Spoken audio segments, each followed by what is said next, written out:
Hello students, now we'll talk about how to file a claim.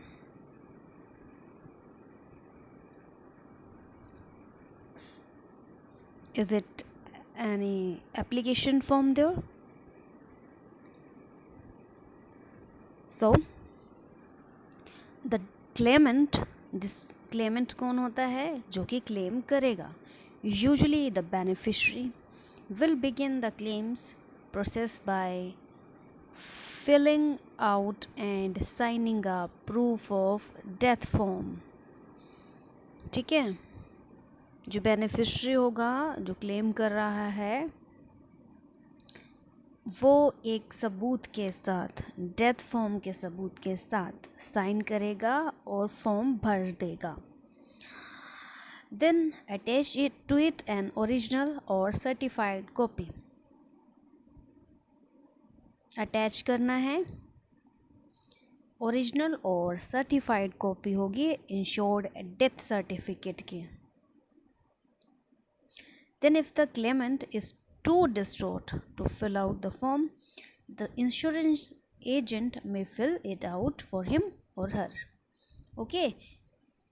अगर नहीं भर सकता है क्लेमेंट खुद से फॉर्म, लाइक जैसे तुम में से कोई स्टूडेंट है, किसी को कुछ फॉर्म नहीं भरना आता, वैसे उसमें सब कुछ लिखा होता है, लेकिन जो नहीं मतलब पढ़ सकते हैं उनके लिए.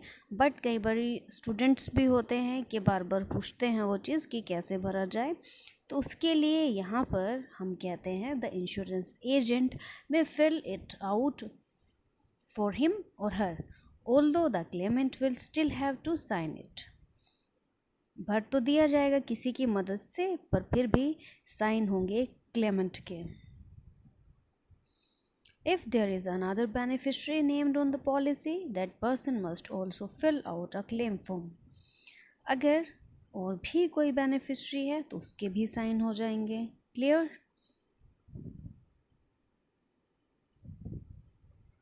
The claimant may also have to fill out form W9, request for taxpayer identification or number, identification number and certification. Okay, so which will enable the insurance company to notify the Internal Revenue Service of any interest it has paid to the beneficiary on the value of the policy. Okay, अगर किसी तरह का interest है तो उससे deal करने के लिए हम कह रहे हैं W9 फॉर्म होता है.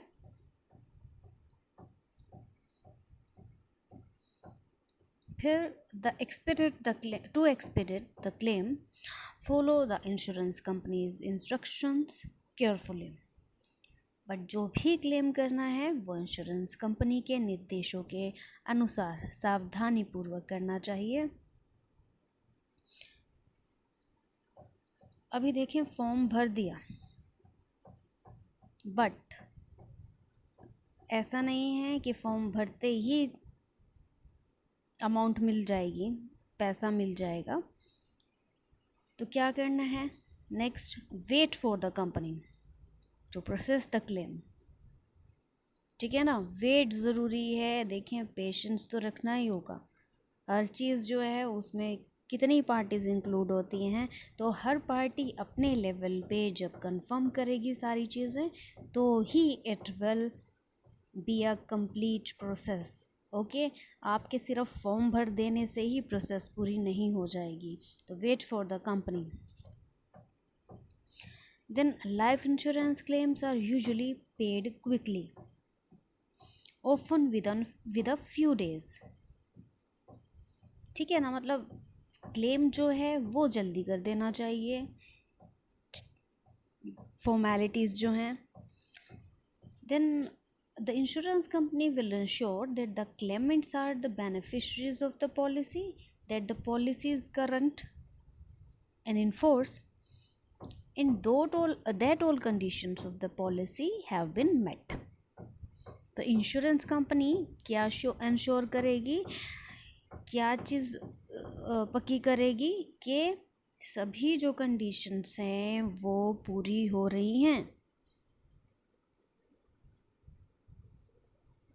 This is usually a simple matter and does not delay the claims process.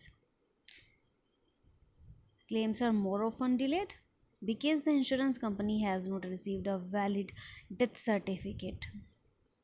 Okay अगर क्लेमेंट की तरफ से ही सर्टिफिकेशंस पूरी नहीं हैं तो वहाँ हम कहते हैं इंश्योरेंस कंपनी की तरफ से डिले हो सकता है. ओके तो आप पहले अपनी सारी जो फॉर्मेलिटीज़ हैं वो पूरी करके रखिए. Then the insurance company also has a right to challenge और डिनाई अ क्लेम. डिनाई भी कर सकती है इंश्योरेंस कंपनी, मना भी कर सकती है और चैलेंज भी कर सकती है if it believes that a policy provision has been violated. Okay अगर आपने सिर्फ एक फॉर्म भर के दे दिया और ये सबूत है जी, अब उन सबूतों को भी देखना पड़ेगा, सर्टिफिकेट्स को भी देखना पड़ेगा, क्या वो सच है, क्या जो आपके द्वारा जानकारी उपलब्ध कराई जा रही है वो सच है. ओके तो अगर नहीं पाई गई आपके द्वारा दी गई जानकारी सही तो इंश्योरेंस कंपनी जो है वो क्लेम कर सकती है, क्लेम को डिनाई कर सकती है और फर्दर चैलेंज भी कर सकती है.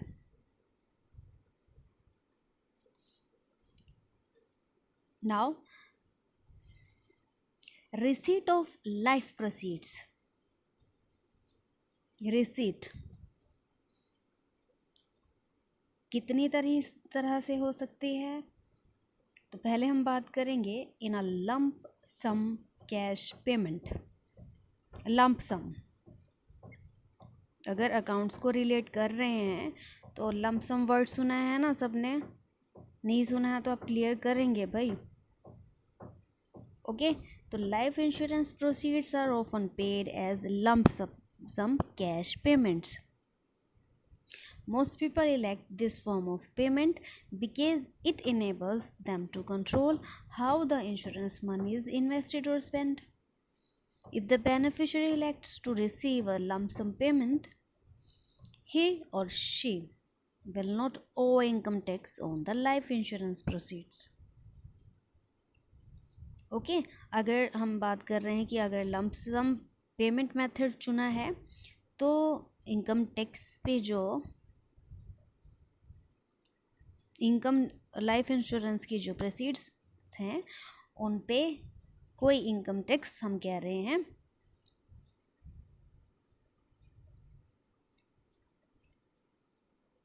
नहीं ओ करेगा. फिर हम बात करते हैं through a settlement option. A settlement option is a way of paying the proceeds of a life insurance company other than in a lump sum cash payment. Many types of settlement options are available,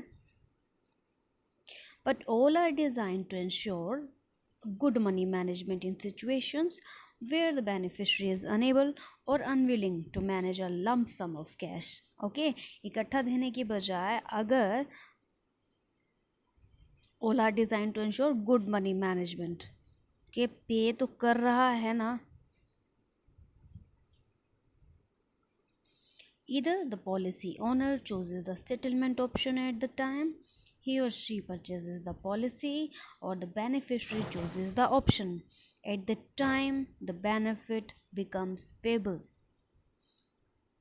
अभी हमने साथ में इसके add कर दिया है. Unless the policy owner had chosen an irrevocable option. ये आप सेकेंड ईयर में कर चुके हैं. इररेवोकेबल नेचर क्या होता है. Okay. Then if the beneficiary receives the proceeds of an insurance policy through a settlement, beneficiary receives the proceeds of insurance policy through a settlement option, the insurance company will keep the policy proceeds, invest them and pay the beneficiary interest. Okay, जितनी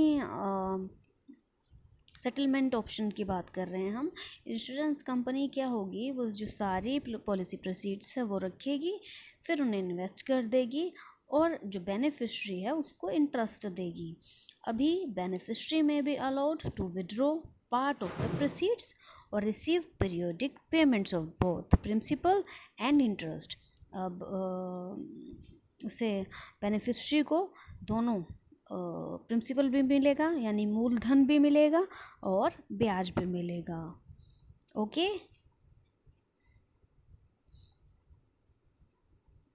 तो that this is it.